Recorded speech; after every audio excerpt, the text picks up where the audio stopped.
Well, good morning and welcome to the life class. This is actually our orientation part 2, and we're so pleased to be with you all this morning. I wanted to make a couple of comments before we get started. We've pretty much been through the housekeeping stuff, but I wanted to say that if anything strikes you this morning as, oh, what a Debbie Downer. Why did I get up, get dressed up, come in here to hear all of this negative stuff? Hang in here with me. It's gonna get better. It really, really will.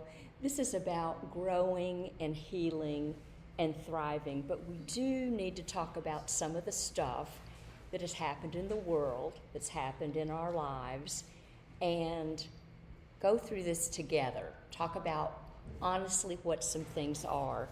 Kind of a caution, if I mention something that really triggers you, you get a little flashback, you get some sensations that are awkward, uncomfortable in your body, try to just turn that off and don't go into it. Just make a little note, maybe go over it with your helper, your therapist, your counselor later in the week. You know, this is not going to be some deep dig in here. This is an academic, instructional thing to help enrich your life, enrich the other things that you are doing. So let's try to remember that. Also, this is not a class to encourage you to blame your family or try to tell the secrets or any of those other things. This is about encouraging you as a survivor of events and things that really did happen. Put names on them. See how you have developed adjustments or responses to those things, and maybe understand how that has shaped your life.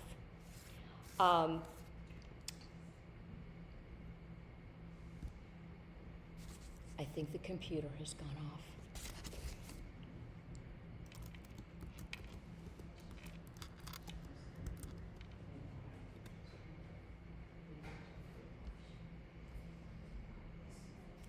Here we are again. We're back online. So I was telling a few of you that this weekend's been kind of a busy one for me because it was the weekend of my 50th high school reunion. People tell me all the time about their 40th, 50th, and 60th high school reunions.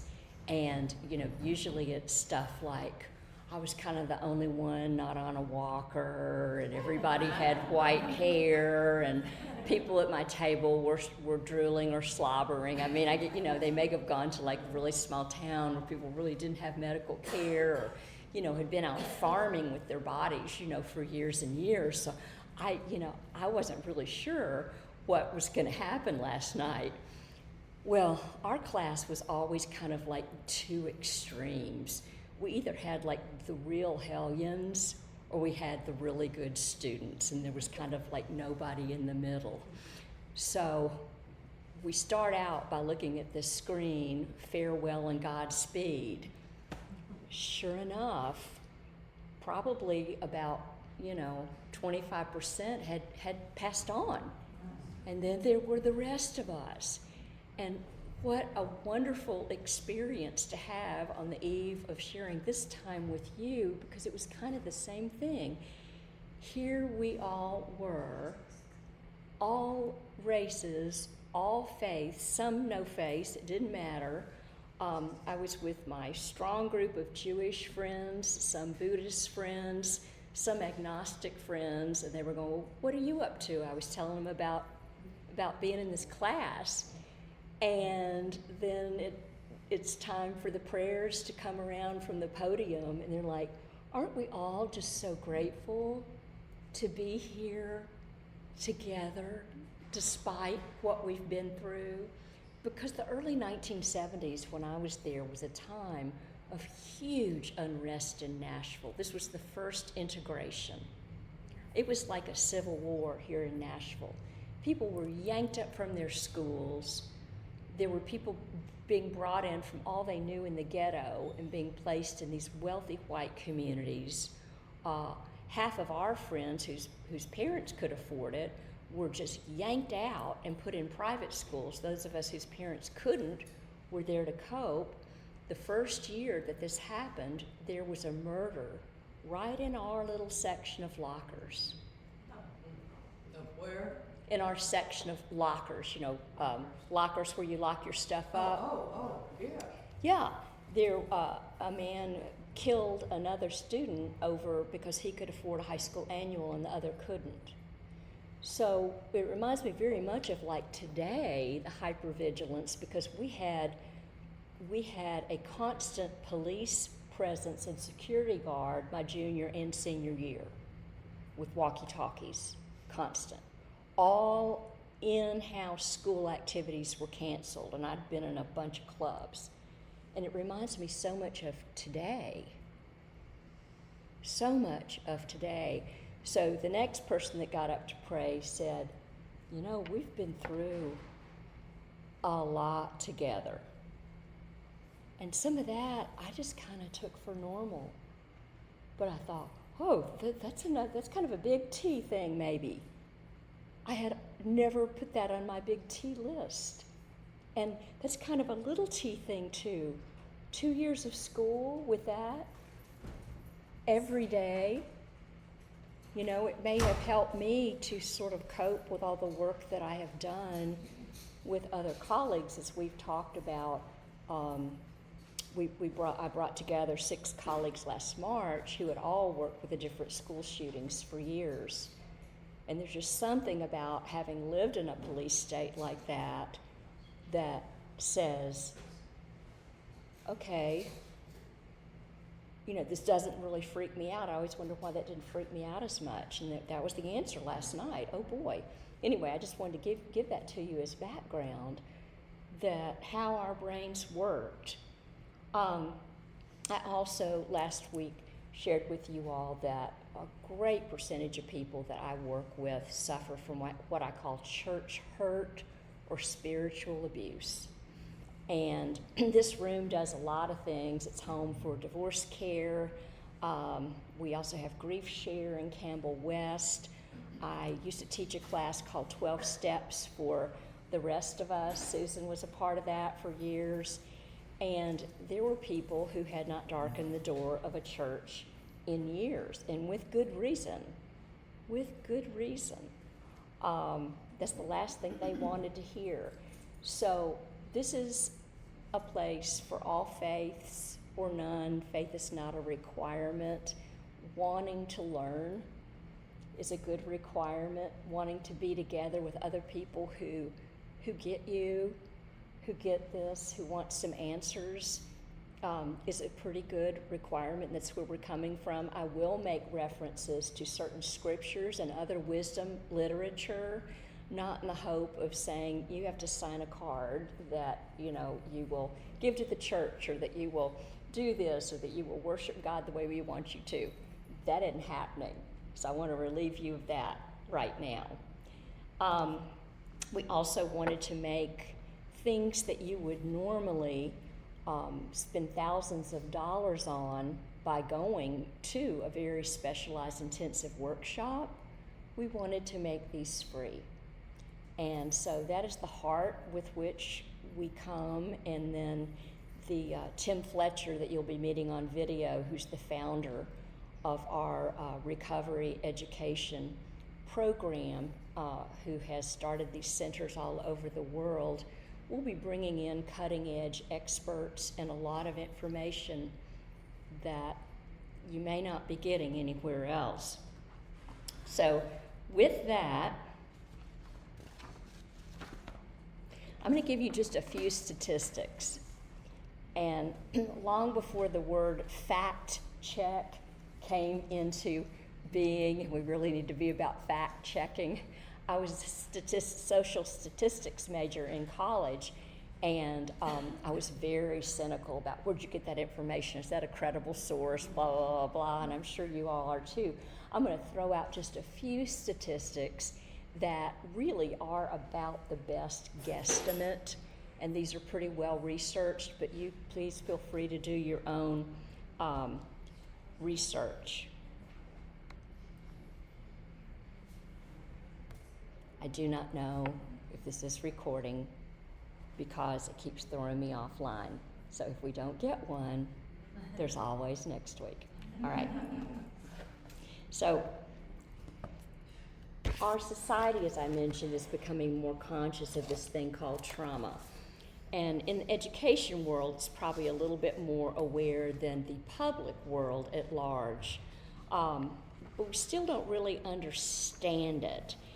And so what I've committed to is once a week in here, the weeks I'm in town, and when I'm not, I'll be doing a recording that will be shown on a big screen TV, and Luda or one of our other substitutes will be here with a handout for you. So hopefully you can come to rely on this as a safe place, and we will have podcasts that you can catch up on, because it's going to be a very structured textbook. So what I'd like to do over the next couple of years is take maybe like 25 years of research and what would be about 150 classroom hours, and just really distill it down into digestible bites into these lectures, into these handouts. And I hope it helps you to understand trauma and understand the way that it has affected you as an individual.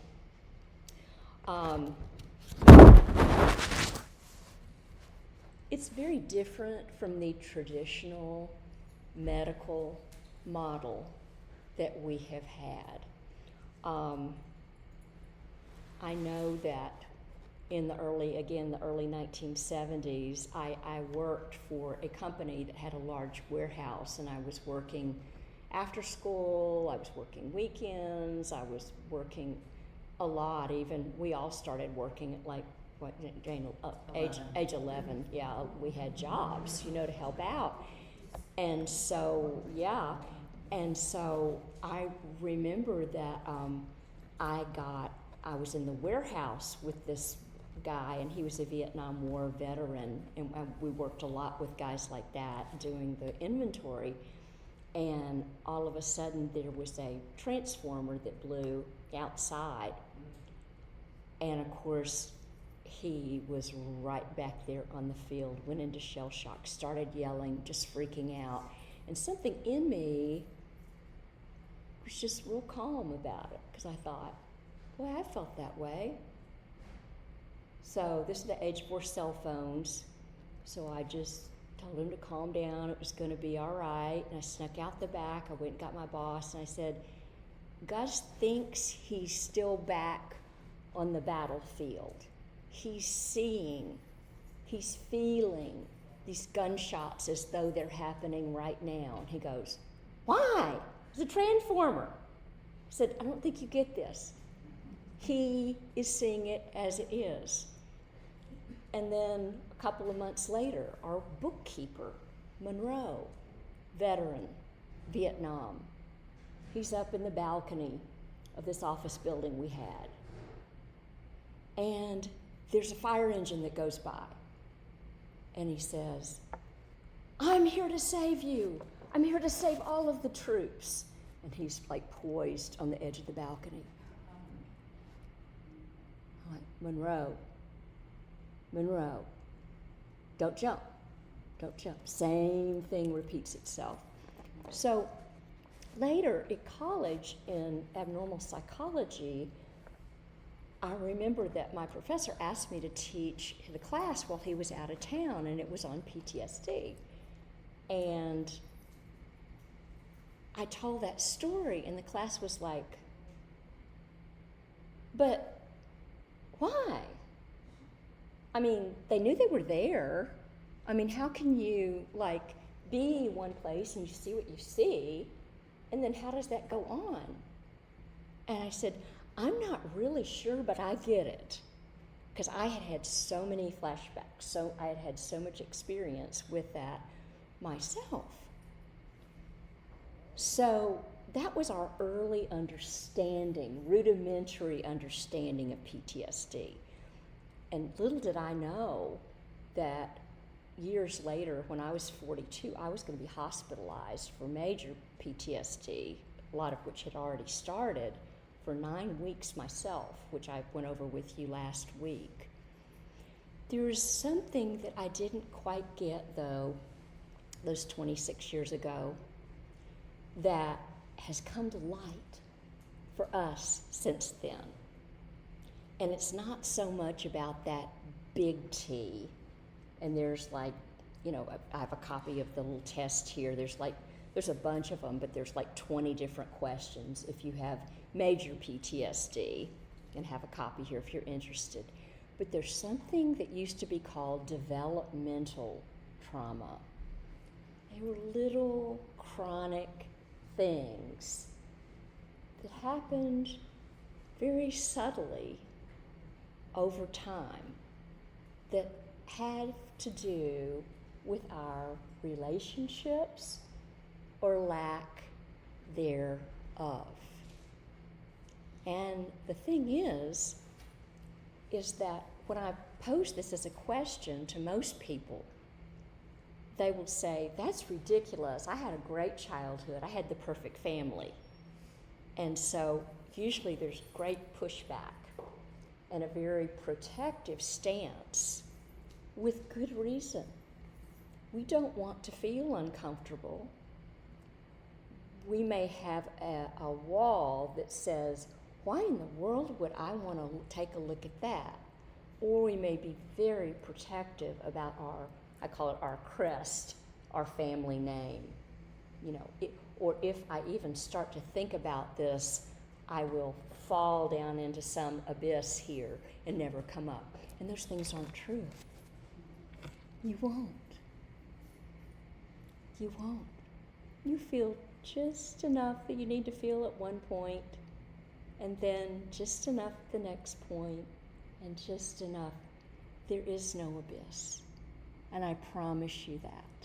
And that's why classes like this are so good, because you can just get a gentle, little, bitty outline, and then when you're ready, you get the little lowercase a, and then you get the little lowercase b, you know, when you were learning the outline method. And it's gentle, and it's loving. The beatings are over. That's a doctor friend of mine used to always say that. He would take a feather out of his back pocket, and he would hand it to me. He would stroke the side of my face. He would go, and the beatings are over. And it was just such a lovely gesture that I didn't have to beat myself up anymore, because that's what we do to ourselves in our own heads. So I'd like to offer you a new lens as to how a lot of chronic life stuff may have affected you, and then how you can learn to perhaps reparent yourself, how you can learn new ways to love yourself, talk to yourself, care for yourself. So here come the statistics. As we look at all the things that we spend money on today as a country, 216 billion is spent on cancer, 245 billion is spent on diabetes, 313 billion on heart disease, 671 billion on trauma, and that's probably a very, very low number, because as you know, we're still kind of in a mess in the mental health world and how that ties in association-wise with physical diseases. But here's the kicker. Do you realize that over 90% of illnesses today in Canada and the US are now being understood to come out of stress and trauma? It's huge, 90%. And it's a very sobering statistic, but it's totally revolutionizing in terms of how we approach this life thing that we're discussing this morning called trauma. Again, going back into history, how we have approached addiction as a society. Well, if I had gone, as I did, for treatment for PTSD and alcoholism 26 years ago, it was very clear that if that had happened to me 50 years before, I would have been locked up in an insane asylum and my family might not have ever seen me again. I mean, I got that.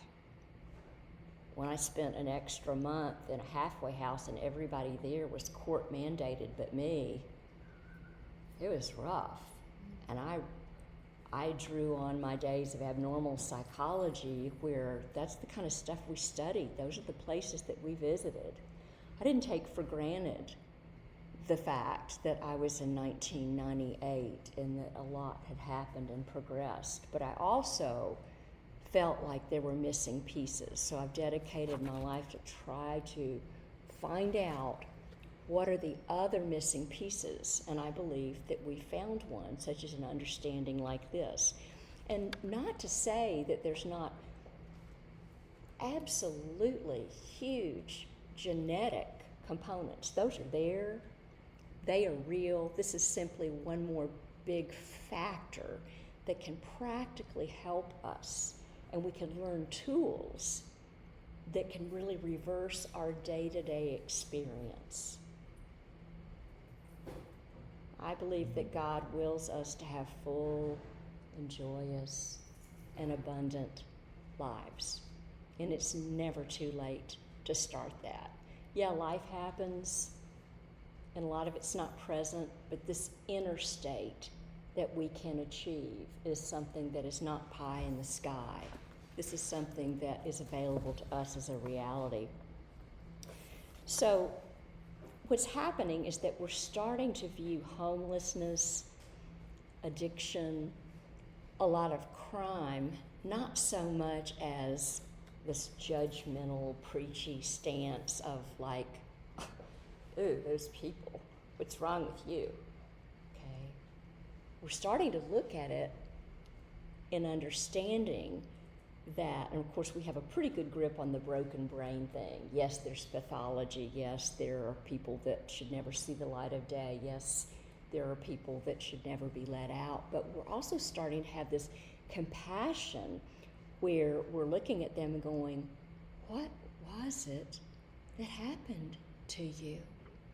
What did you live in that made you this way?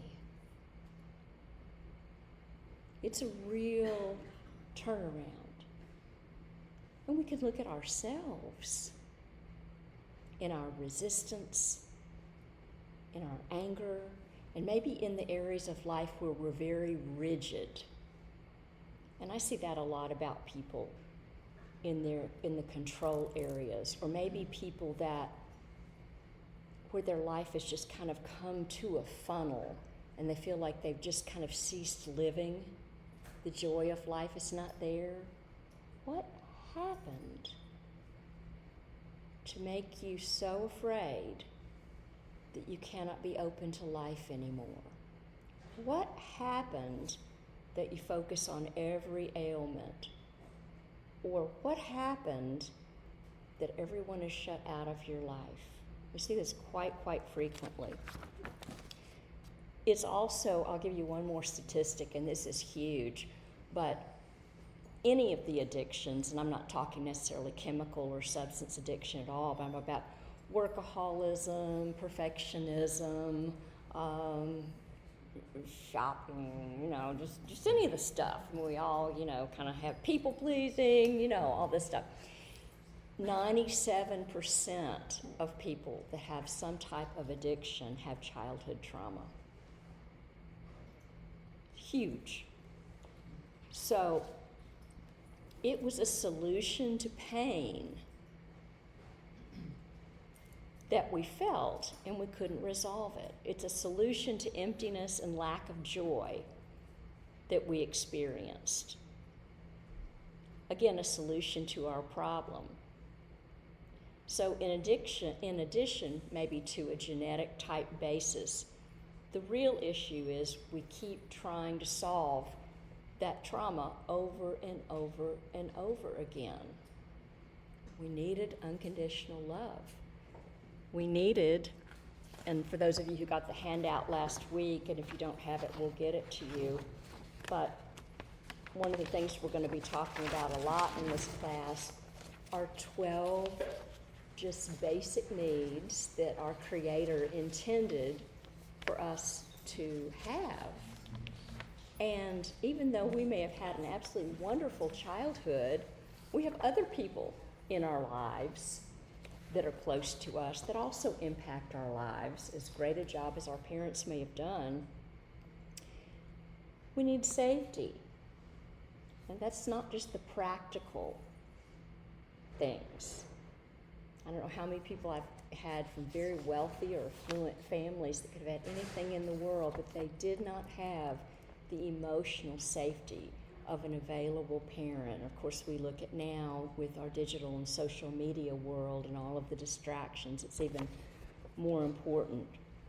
Respect, just feeling valued for who we were.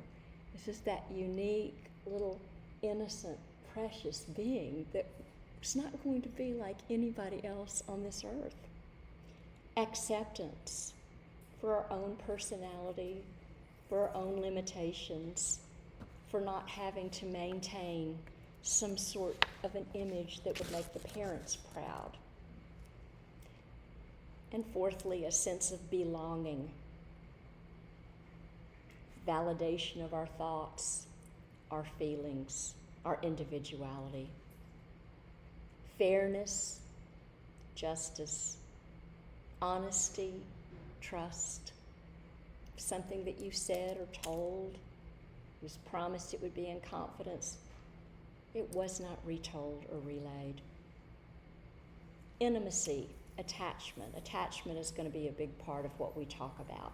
How we first attached to parent figures. Nurture. That means different things to each one of us. You know, some kids, as you've noticed, it's like, okay, Mom, you don't have to hug me. You can, dispense with a hugging thing. I'm good. I really am good. People talk about their kids. Others just kind of can't get enough. Just the bottomless pit. They need touch. They grow up with skin hunger, what I call skin hunger if they don't get it. Belief in God or some kind of a higher power, something outside of ourselves that watches over, that keeps us safe, that makes all this happen. 11, consistent boundaries. I can't tell you how many times I have people in their 60s or 70s go, now, what would you say is a boundary? I had someone in their 50s, I handed them a book by Dr. Henry Cloud, and he's been a big part of my life for a long, long time. I actually got to have lunch with him not long ago to tell him the impact of his books that I've taught from in this room. And so anyway, I gave this person that, and she said, I ordered 12 copies and I had sent one to every member of my family, and I went, okay, let me know how that went. So that may have blown up a little bit, but at least she's educated. And then lastly, unconditional love. And it's often been said that even for a child who has no idea who their parents are, who has not one link to their birthright, if they have even 90 seconds of being in the presence of someone who has the ability to transfer unconditional love and see them as they are, it will make such a huge imprint on that child that it makes up for so much repair work. That is Elizabeth Kubler-Ross, by the way, a quote, and I have hung on to that for years and years and years. Are you all familiar with Viktor Frankl? Okay. In when was I 16? 1975. Our mother did a lot of studying in Europe, and she studied with Viktor Frankl, the author of Man's Search for Meaning. And so Middle Tennessee State University was opening a new psychology building there, and the head of it knew that my mom had done that, and they were friends, and Jeanette Heritage was her name, and she said, do you think that there would be any way that we could get Viktor Frankl to come and dedicate our new building? So the story is, my mom writes Victor, I have the postcard, and he writes back and he said, MTSU writes Victor, not her. And he writes back, only if Mrs. Alexander will meet me at the airport, and I can have that time with her, to kind of like follow up on their studies. Well, long story short, he came. I got to go, and here's this big building, and I got to be the one. I was a kid, so they kind of thought I was kind of cute, because there's all these old stodgy professors and everything in there, and so I was only 16, so I got to go to the door, and I got to open the door. When I opened that door, and I just have chills because I feel like I'm on that doorstep right now. There was a man, snow white hair, so healthy and vital looking. And when I looked into his blue eyes, it was as though I could see peace and eternity. I have never had this experience since. I have never had this experience since. And so much was restored within me in that one look.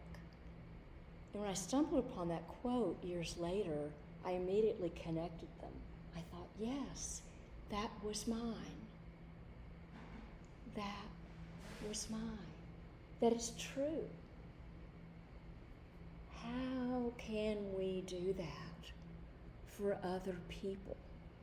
It's my hope that one of the aims of this class is, how can we learn to have it for ourselves?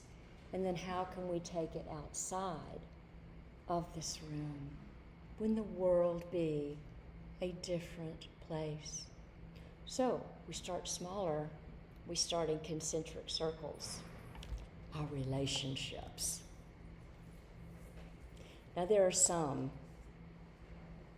that can't be healed because it takes two willing people. And it takes people who have the capacity to even understand what we're talking about. The old joke about the husband who said, I told you I loved you on the wedding day. See, you got the ring. You don't like that ring? Oh, you're not getting a bigger one, but anyway, you got the ring. Okay, it's just like, boom, walls, all right? Love is an action. Love is a willingness to prove this on a daily basis with all of these meetings of these 12 needs. Not perfectly, certainly not. We're all in here learning. We're all bozos on the bus. We all screw up. I do certainly every day. But it's that commitment that we make.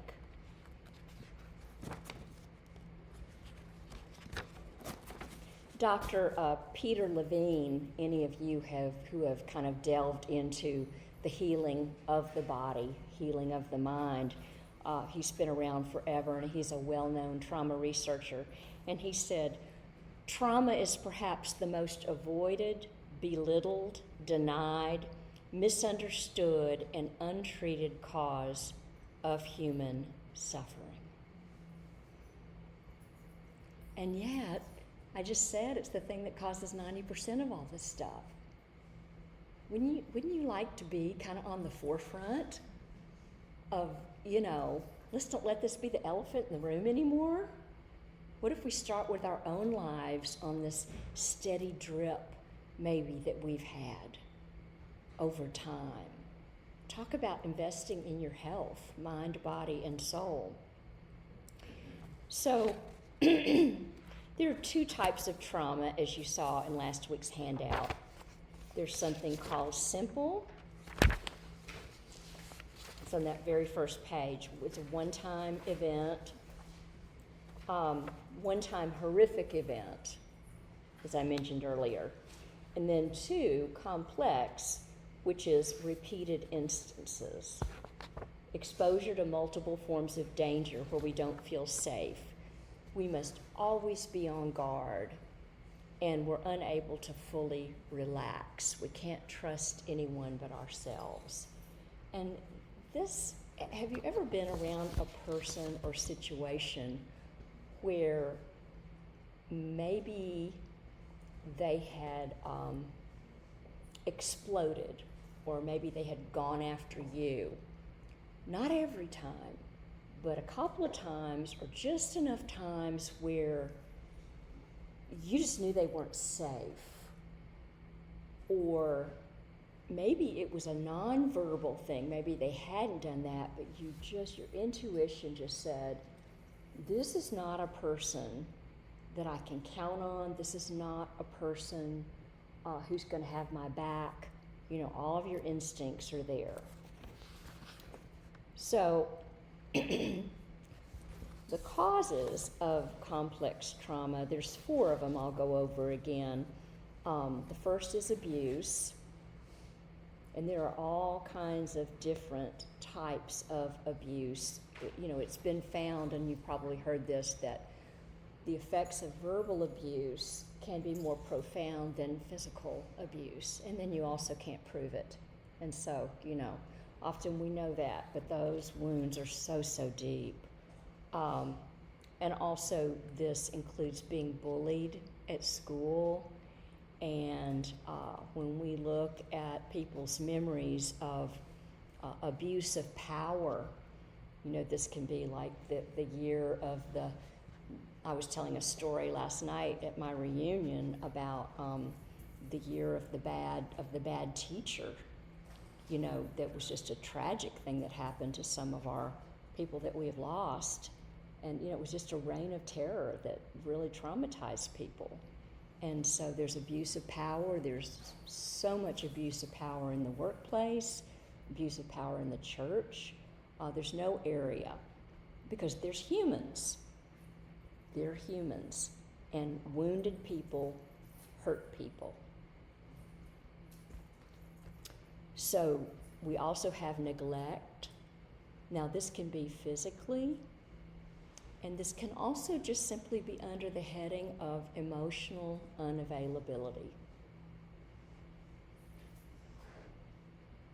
And many of us have suffered from that with a parent or a caregiver, like if you had mental illness in the home, like depression, addiction, or anxiety disorders, often when they didn't even know what it was, and maybe just medicated one or both parents. Many of us grew up in those years where this was just a pharmaceutical matter, and nobody knew anything about this.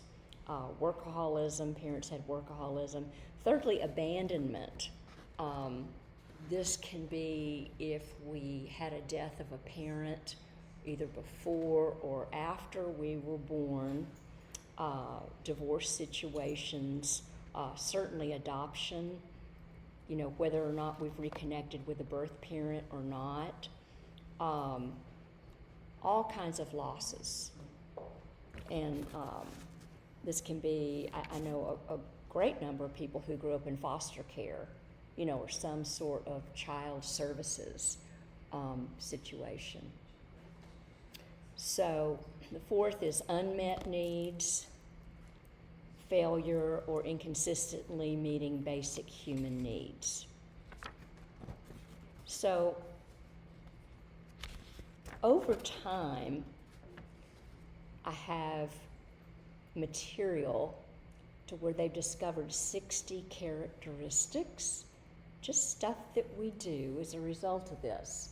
I'm not going to heap them on you, we'll go over them very slowly, but it's just stuff that, until I'd studied this, I thought it was just, oh yeah, people do that. I had no idea that we could do something about it, and here's what you do. That's why I'm so excited about sharing it with you. Ways in which we can regulate our emotional systems, ways in which we can keep ourselves from just going down the tunnel of negative thinking, hopelessness, despair, automatic criticism of everybody out there, just stuff like that we do, okay? So our brain is given to us as a tool to use for our good, okay? It is our master under all these layers of little t, and we often are its servant, and we are miserable. And we perform to it, and we drink to it, and we rage to it, and we plan to it, when it should be in reverse.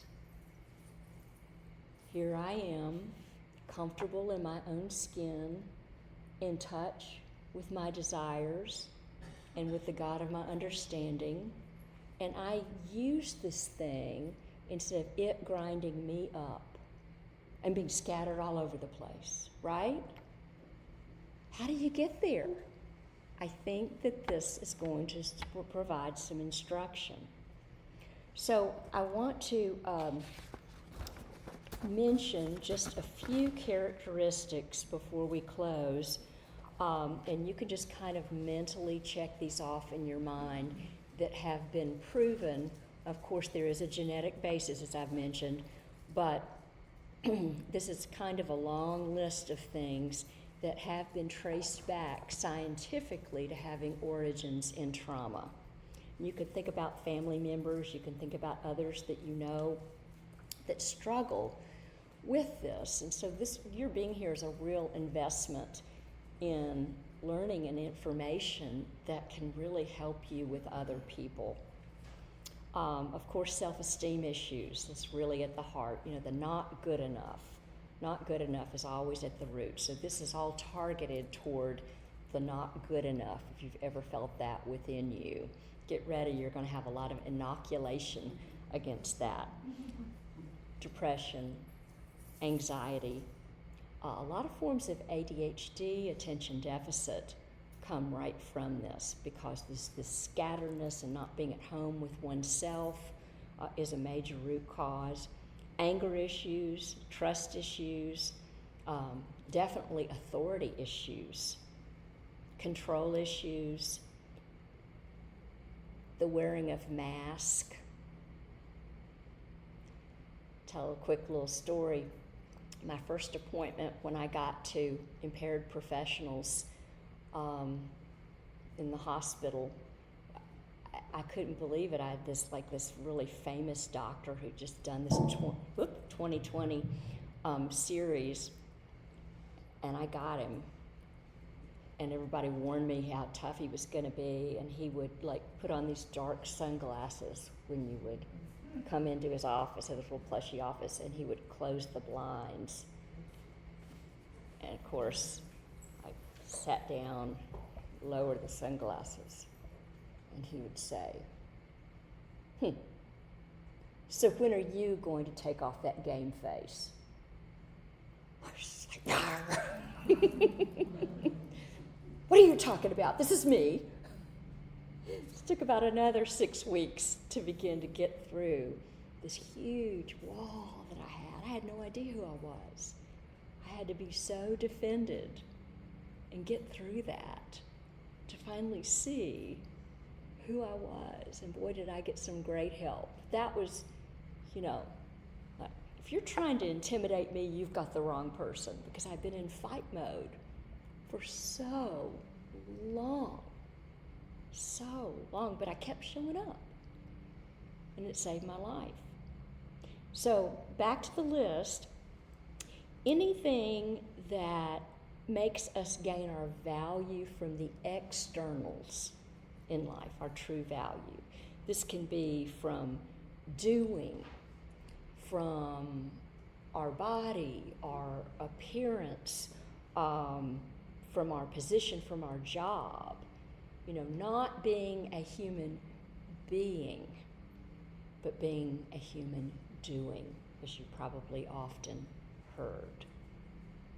So, some symptoms are being hypersensitive to what we see as disrespect, being hypersensitive to any criticism, even constructive criticism, having a negative or critical mindset, being very impulsive, disassociate, trouble regulating your emotions, not being able to get a handle on it. And it doesn't mean that you manifest this outwardly, but it's that inward process that you just can't manage and tone down. You may stuff your emotions. You may need a lot of distractions in life, or find that you get distracted really easily and off track. You don't deal well with stress, very low stress tolerance. You may be a great starter, but a very poor finisher, or may not finish at all. This is a really, really big one, that people get a whole lot of stuff started, but they can never get back to it. It's also been called a bargain with chaos, because this comes from the fact that the way we grew up, somebody's in chaos like all the time, and I got to take care of all this, I got to help, and we've never had the luxury of being in our own skin and being accepted.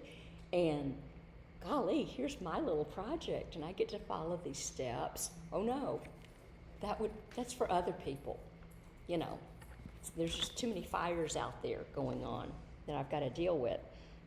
Fear of change, fear of the unknown, fear of abandonment, fear of failure, fear of conflict. Here's a big one. Fear of being a burden. Oh, no, I'll get it. Oh, no, you don't have to do that for me. Oh, it's too much for you. I'll get it. Like we're not worth somebody else's time.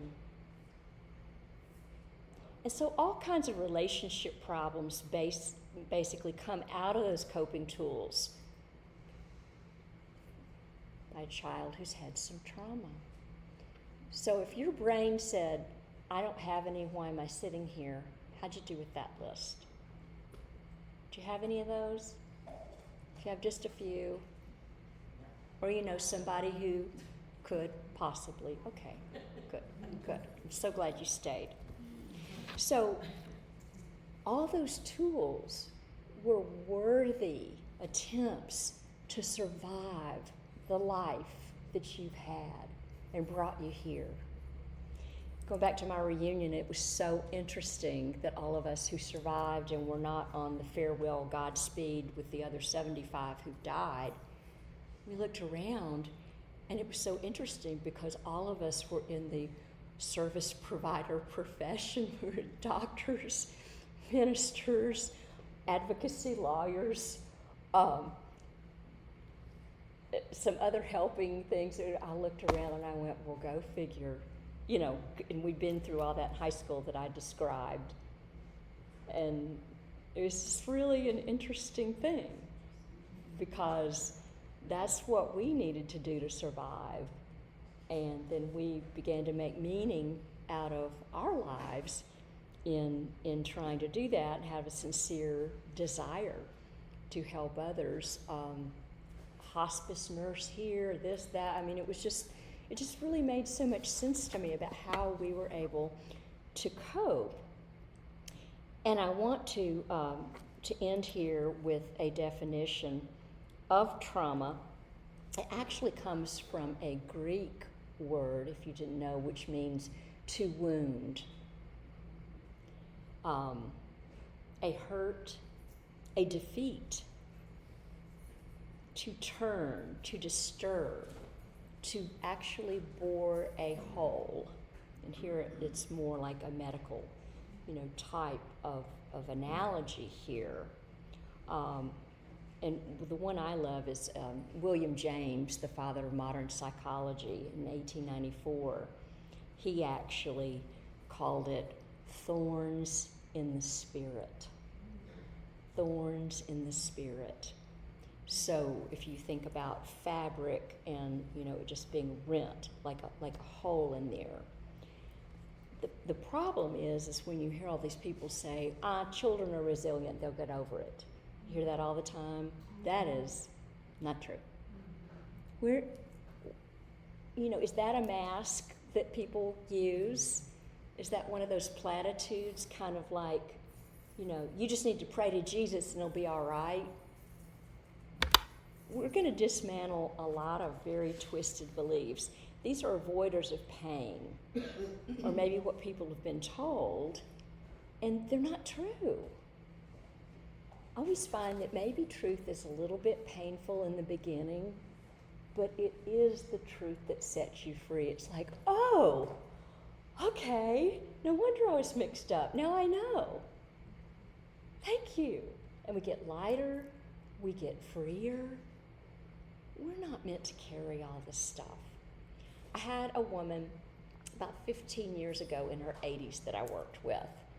And we went through at least what we had of this information for several years. And she had a dream that she was in a lot of, under all this fabric, and that all of a sudden she saw a light in the distance, and she had 10 layers of gray, heavy flannel nightgowns come off of her, one after another.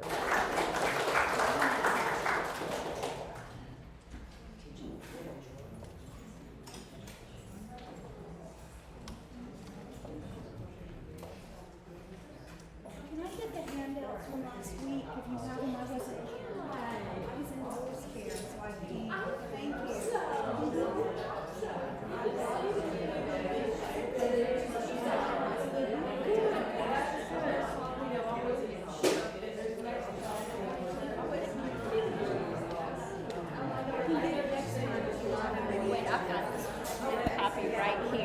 We ran out of copy paper at our house this morning, so here, that's a complete set.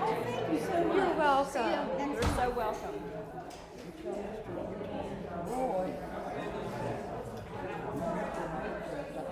Yes, I think he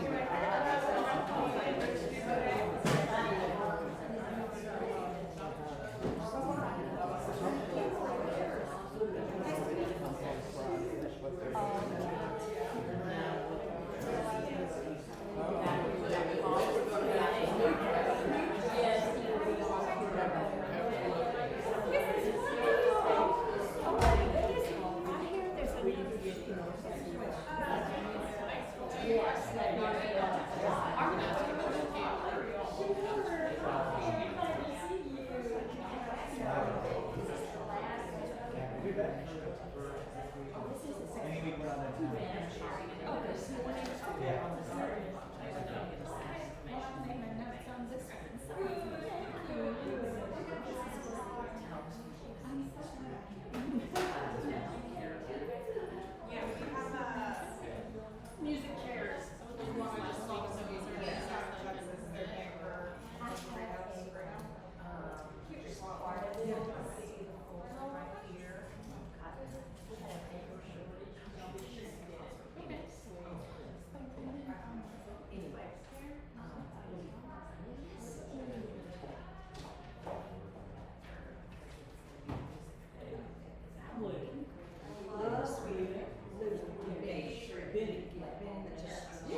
over there, and they shorten it to Woodmont. And there's, so I looked up, it does have hair. Oh my God. And there's a story that goes with it. Yeah, it's. So, I mean, not that I can't take other people. I do, yeah. Hey, Sarah. Their relatives who have through. Have a lot, make a lot of time. So, yeah, but yes. Yeah. And they have just kidding, but you know what I'm saying? So, A lot of times either could not pronounce things or they couldn't spell it. Yeah. And the other people, they have some other language, so they couldn't spell it. Yeah. So they would write down anything close to it, and then they end up with a name that follows them. Yes. You know? Yes. And it was usually shortened. I'm going to Shortened. Yes. Oh, do you want to see it? Yes, yeah. Son-in-law's last name is Zimmer, but that wasn't their original name, it was some other name from Poland. Yeah.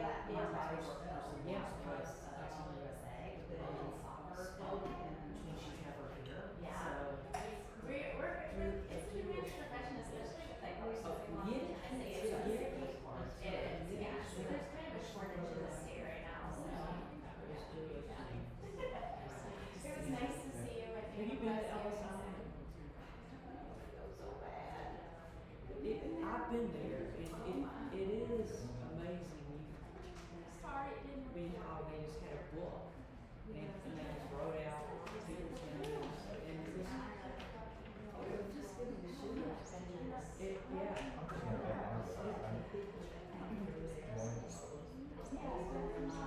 yeah, and then they made it. Some of them were just Jewish scale.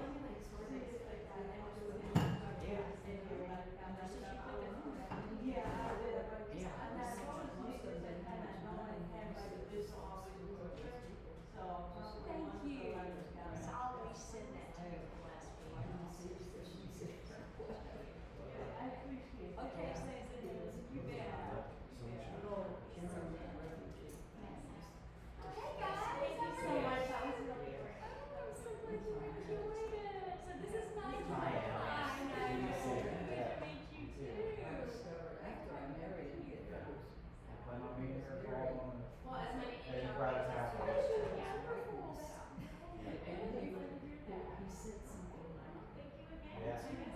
I'll see you soon. I'll see you. So you're soon. Great to meet you. where do you think you came from? Do you think, you came from Amarillo straight? I mean, Right. It's all a melting pot. that's crazy what people think.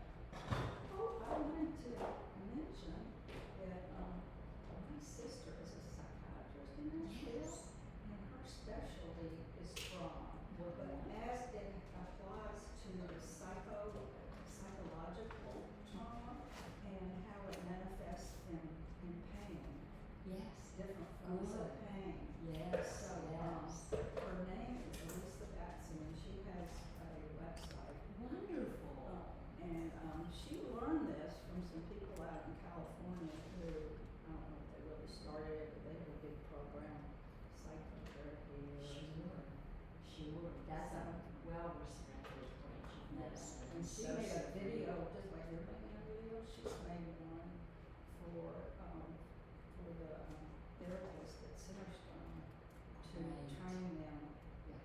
how to talk to people with that type of issue. That's wonderful. It was fascinating. With this.